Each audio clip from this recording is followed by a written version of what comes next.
Dizem que o sertão não perdoa ninguém. O sol ali nasce como fogo, o vento sopra como lâmina, e até o silêncio parece carregar segredos antigos.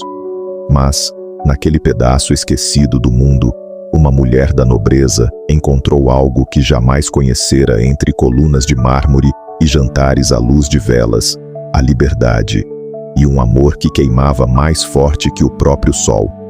Beatriz de Alencastro era filha de um conde português, criada em meio a livros, perfumes e lições sobre etiqueta. Desde cedo, aprendera que uma mulher devia falar baixo, andar com leveza e jamais contestar o destino que outros traçavam para ela. Mas o destino, irônico e impiedoso, traçou seus próprios caminhos. Quando seu pai foi acusado de traição contra a coroa, toda a fortuna da família foi confiscada, e Beatriz, outrora uma dama coberta de joias, foi enviada ao exílio, banida para as terras do Brasil. O navio que a trouxe cruzou oceanos de incerteza, e ao chegar, ela foi deixada à própria sorte em um vilarejo perdido, onde o chão rachava e o ar cheirava a poeira e solidão. Nos primeiros dias, chorou. Chorou o nome do pai, a ausência da mãe, o peso da humilhação. Mas o sertão não se comovia. O sol ardia, o vento gritava, e ela aprendeu a sobreviver.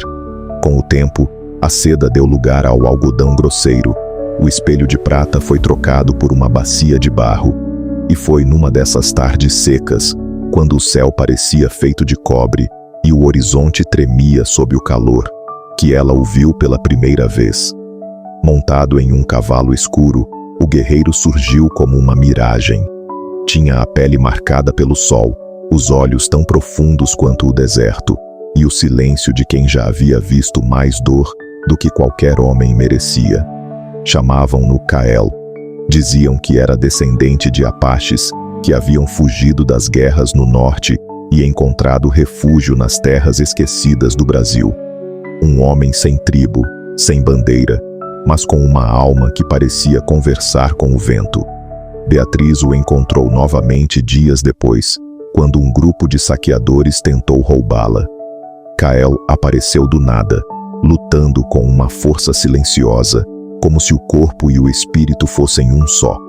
Quando a poeira baixou, Beatriz, ofegante, não sabia se devia temê-lo ou agradecer.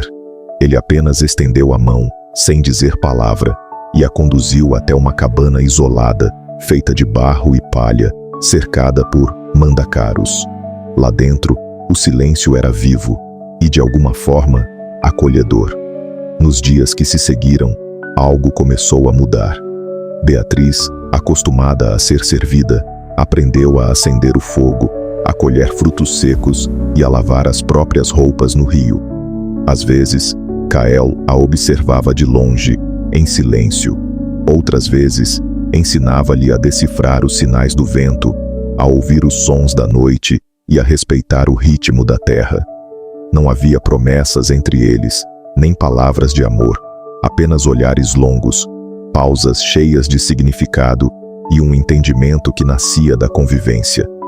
Numa noite de tempestade, quando o trovão cortou o céu e o vento arrancou o telhado da cabana, Beatriz correu até ele, assustada. Cael a acolheu em seus braços, e por um instante, o mundo pareceu parar. Foi ali, entre relâmpagos e respiração entrecortada, que ela percebeu que já não era mais a mesma mulher.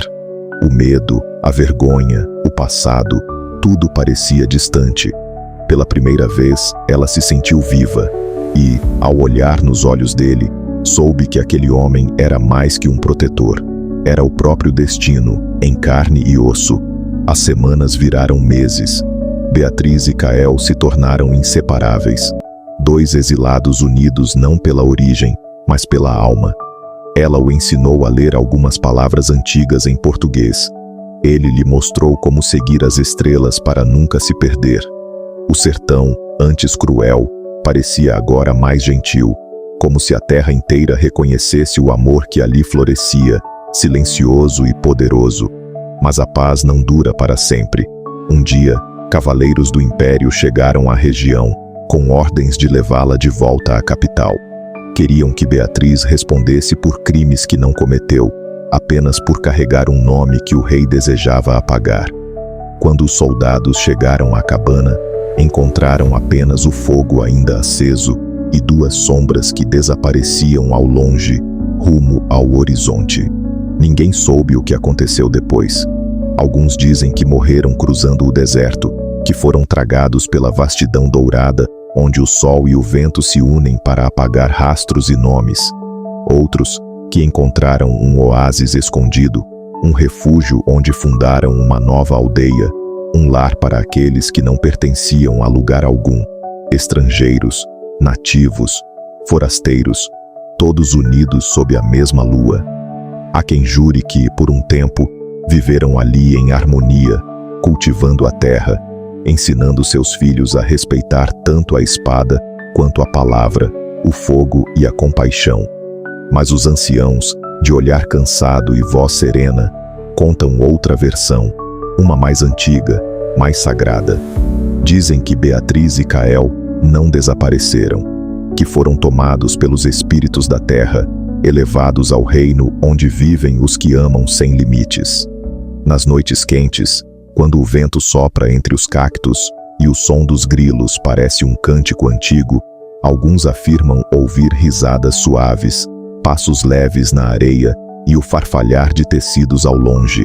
O vento, dizem, carrega o perfume de flores que não nascem mais naquele solo, o mesmo perfume que Beatriz usava nas noites em que esperava por ele. Os mais velhos juram que, quando o fogo da aldeia começa a fraquejar, uma brisa diferente sopra, reacendendo as chamas, e que, entre as sombras projetadas pela luz dançante, é possível ver duas figuras de mãos dadas, um guerreiro e uma mulher de olhar firme, caminhando lado a lado em direção ao infinito. Para alguns, é apenas lenda, para outros, é lembrança viva de que certos amores não terminam com o tempo, mas se espalham por ele, renascendo em cada olhar, em cada gesto de coragem, em cada coração que escolhe amar apesar da dor. E assim, entre a poeira e as estrelas, o nome deles continuou a ecoar. Beatriz e Cael, a nobre que perdeu tudo, e o Apache que lhe devolveu a alma.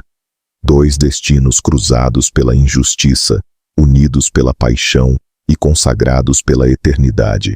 Dizem que, quando o céu se tinge de vermelho ao entardecer, é o amor deles refletido nas nuvens, lembrando a todos que o verdadeiro amor não vence a guerra, ele a transforma, purifica e torna sagrada a própria ferida.